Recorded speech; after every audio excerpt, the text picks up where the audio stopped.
Let's go. You know it, baby. Hey, what's going on, Boxtalk family? Welcome to episode 1, Boxtalk with Luis Madrid. Today we're joined with a real special guest, Brandon Bfly Macias.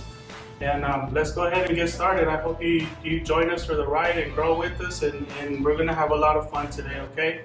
So, Brandon, just talk a little bit to the people, just a little bit about your background, kind of where you come from, and how you kind of got introduced to boxing for the people that don't know you.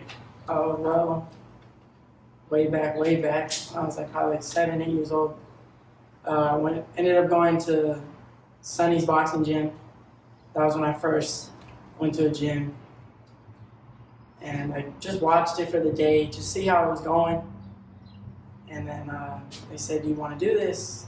I was like, "Sure, why not?" But then at the time it was like, if you pick this sport, you can't pick any other sport. Like, you only have to do boxing.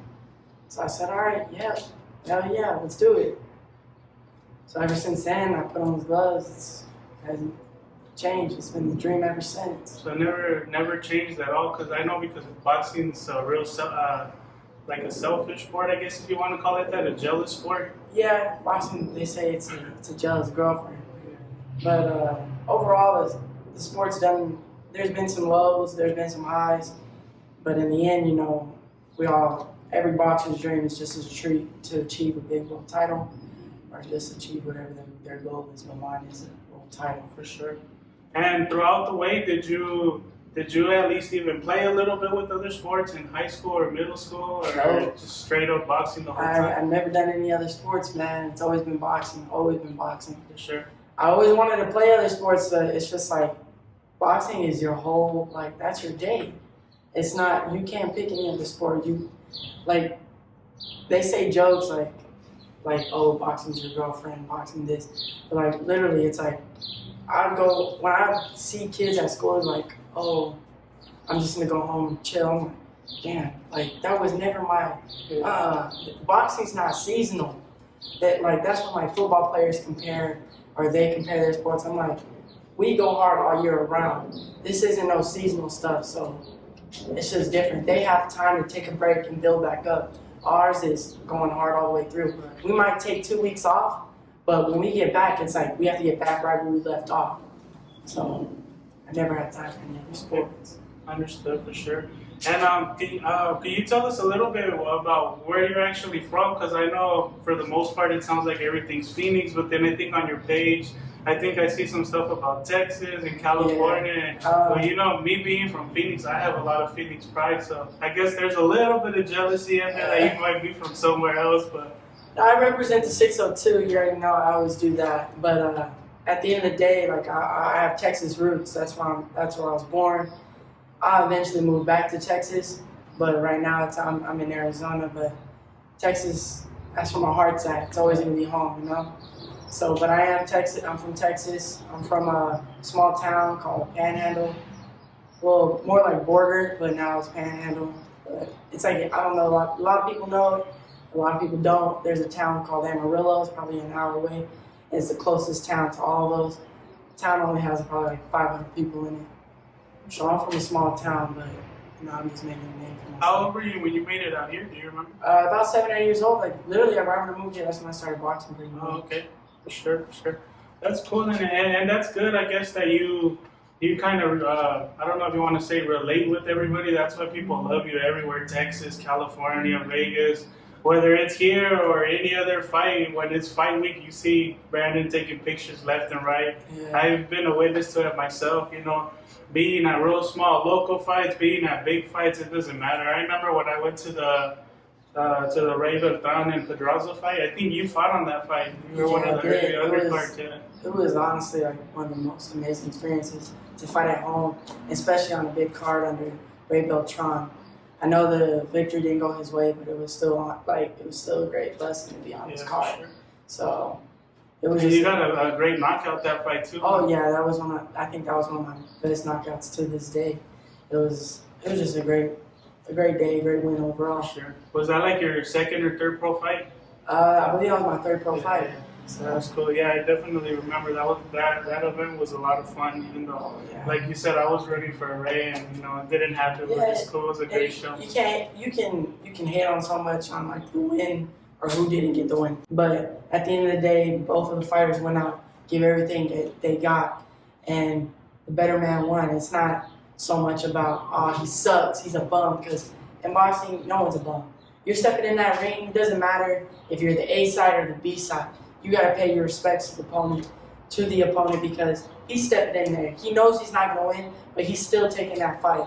So, there's always in boxing, there's no bums, there's none of that, because there could be sellouts, but that's just a whole nother story. But at the end of the day, you're not the one getting in the ring. It's someone else, So from a fighter's perspective, you can't call another fighter a bum. For sure. I respect that. I don't know if you've noticed, but I'm always watching and supporting, from the undefeated world champions to the guys that have 3 or 4 losses, 4, 5, 6 losses. And that's what it has to be, because if you support those ones, it's like, man, it means a lot. It always does mean a lot.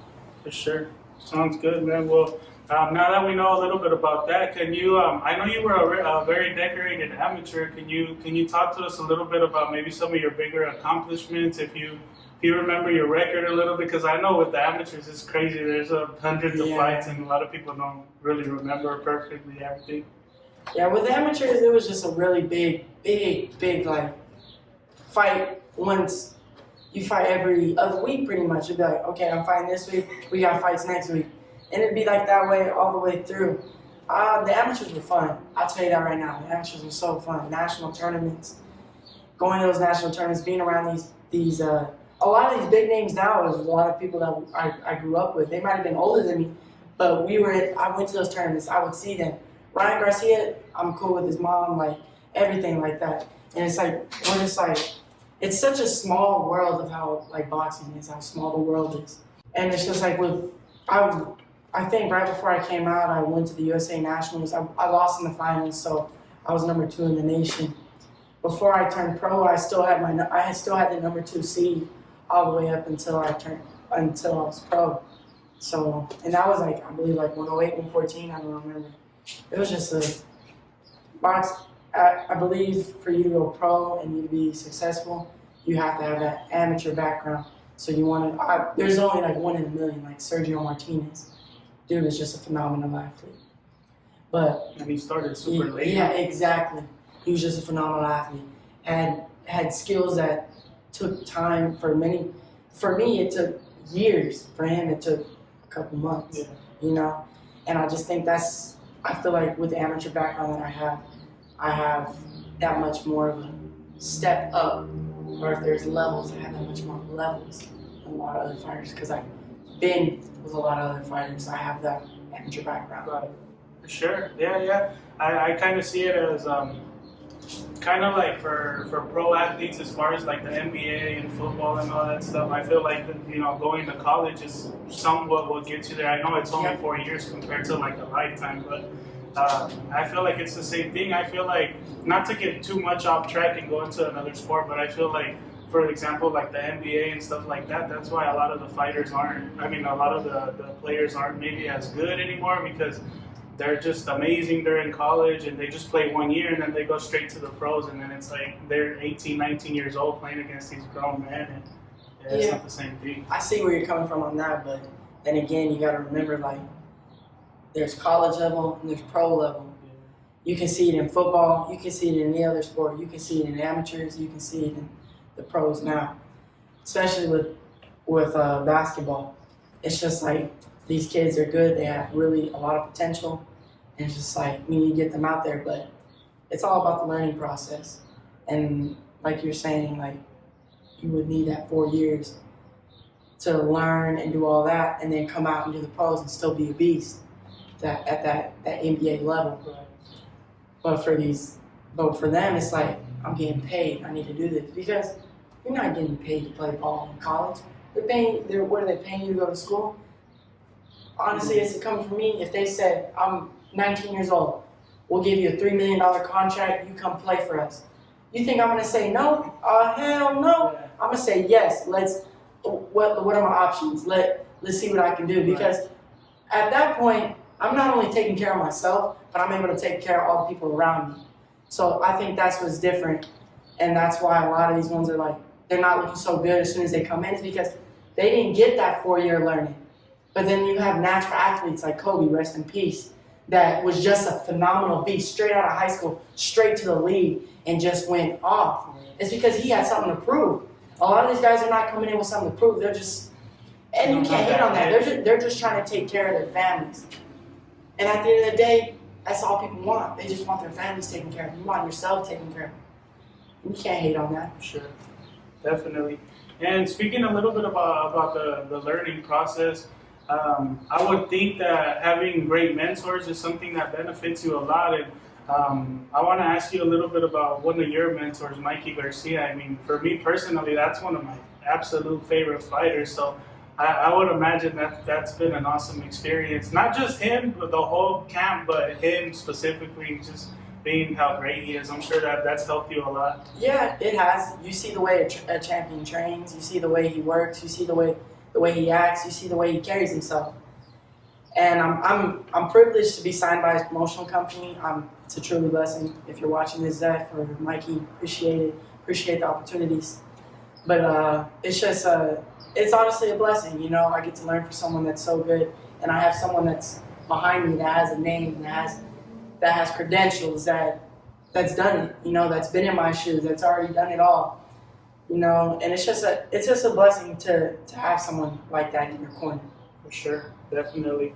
And so I guess now that we've talked a little bit about your background and where you come from and stuff like that, I guess let's talk a little bit about just life in general, how things are going now. How has like COVID affected you, if it has, or how have you been staying busy or trying to maintain weight, or just what have you been up to? Honestly, I haven't been training. I don't train at all. We haven't been doing anything. We've just been relaxing. We just stay down, you know. I'm just relaxing, letting my body recover during this whole quarantine. I get a couple runs in then and there, but there's no point to be training right now, so I haven't been training. There's no need to. No need to push my body right now and put it through that hard work when I don't have a fight, or when because we're killing our bodies all this time, and it's like, nah, we're not going to do that. We're going to let our bodies recover. Right. We've been going hard for 10, 12 years. Yeah, 10, 12 years. But your body needs a break. So the quarantine, it wasn't a bad thing, but again, you can see the difficulties of this and people overcoming it. But as a fighter, yeah, you can see like the paydays are being taken, but it's doing our body good. So right now we just haven't been training. I've just been working. That's pretty much about it. But, you know, I'm always ready though. For sure. So if anybody ever thinks I'm not ready, I'm always ready. I can get in 6-8 rounds, no problem. For sure. And I'll still put a whooping on, so it doesn't matter. For sure. Cool. What about as far as COVID with your personal life? Do you feel like you just go crazy sometimes? Is it kind of boring at the house, or are you usually kind of a chill person anyways? Honestly, I am a homebody. Yeah. I just be chilling with my girl most of the time, and work. That's about it. I work all over Arizona, so it's not really like I'm in the house all day. I just do what I have to do, stay focused, stay working, and I have to keep remembering that the number one goal in the end is boxing, so that's all I keep focused on. Perfect. And it seems like fights are starting to kind of slowly pick back up and you know, trickle in and whatnot. If it does come to that point where it is time to fight, how can you imagine fighting in an empty arena? How different that would be? I feel like it would be a lot different, but then again, it's accommodations we have to make for this whole COVID thing. I know it's going to hurt a lot of promoters' pockets, but who knew this was going to hit? So it was something that we were unprepared for. What could you really do? Now we're just making accommodations, we're adjusting. And as Top Rank's doing, they're still going to, I'm pretty sure their pockets aren't going to get that much hurt. They still got the ESPN contract and stuff like that. So with all that going on, it's just like, I'm glad boxing's starting back up again, but it's going to take some time, especially with the whole COVID and all these riots, all that stuff going on. I know it's going to take some time, but I'm pretty sure eventually down the line, everything's going to get back to running up. They might start setting up where it's seat, or it's gonna be, I don't know. I don't know the whole thing, but eventually I know there's gonna be people coming out. That's what I was hoping, man. Yeah, and that's what sucks. You know, a lot of people are like, man, I want tickets. I want to go see it live. There's only so much. Like, I love watching fights on the TV. I love it. But being there, it's a whole nother atmosphere. You have the energy of the crowd. You have the energy of the fighters. You're there. It's just like, it's way different than a fight, like watching at home. You're just chilling with your friends, watching it. It's good, don't get me wrong, but when you're there, it's just like, damn, I'm really here. Like, those punches sound way different than they would on TV. But now that there's no crowd, you can hear those punches through the TV. You're like, damn, okay. But I'm glad boxing's starting back up again. Hopefully I get a call for a fight soon or whatever it is, but I'm ready all the time. Sure. Awesome. Sounds good. But as far as the actual fight itself, though, can you just imagine being up there? Like, have you seen any of the UFC fights recently? Yeah, I have. Just like I think it's just like, at that point, it's not so much of a nerve thing anymore. It's just like a sparring. But you're getting a more paid. intense sparring. You're getting paid $100 grand, $50 grand just for those UFC. Like, it's just sparring at that point.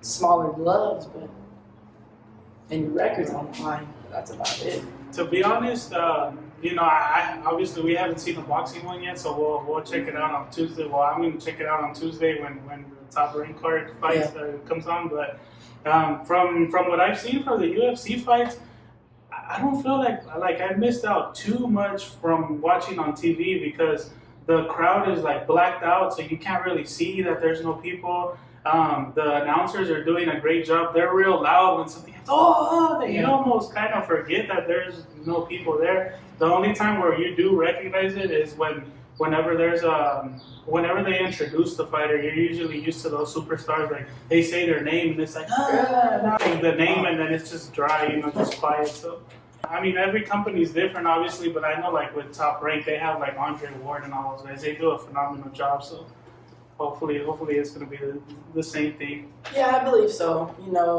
UFC is probably boxing's one of the biggest competitions. There's two big crowds there, and just a lot of money involved. So it's a big competition.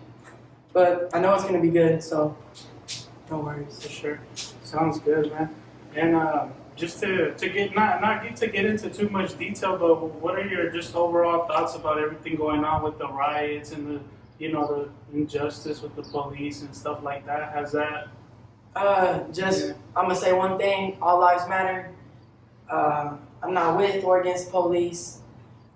I'm not against nothing. I'm not with anybody, but I just know all lives matter. For sure. And everyone should be treated equally. That's all I gotta say. And definitely, at least coming from me, definitely spread love, not hate. Yeah, always spread love. Always. There's never no need to spread love. To finish up, just to kind of switch to something a little bit more fun, we're going to finish off the show with the segment I call 12 Rounds of Boxing. So in this case, we're doing 12 rounds of boxing with Breenan and Macias, and we're just going to ask you super random, rapid-fire questions. It's 12 of them, super random, super fun to kind of get away from everything, and we'll finish off with that, okay? All right, sounds good. All right, so the first one is Superman or Batman? Superman. Superman, all right, for sure. Apple or Android? Apple, baby. All day. Nike or Adidas? No, I'm wearing Yeezys right now. Let's go with Nikes. All right, for sure. I'm with you on that one. When it comes to wings, flats or drums? Flats, baby. All day. Flats. All right. The next question is, what's your favorite thing in your closet right now? Your favorite item in your closet right now? I just got some pine greens, so those are probably my favorite right now. For sure. Biggest pet peeve? Being called a liar when I'm not lying. Okay. What's your music playlist like, at least right now, on your iPhone? Blizzard. I play keyboard. Okay. Blizzard, baby. All right. Your favorite punch or favorite combo to finish off a hurt opponent? Oh man, I really can't say. I hit him with the left or the right. It don't matter. It's night. All right, for sure.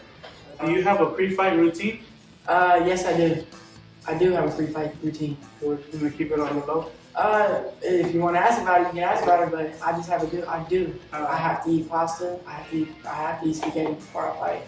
I have to drink a cup of coffee before I go in, and I don't listen to music. No. I don't put music in my. I don't listen to music in my head. Sure. And I always have to.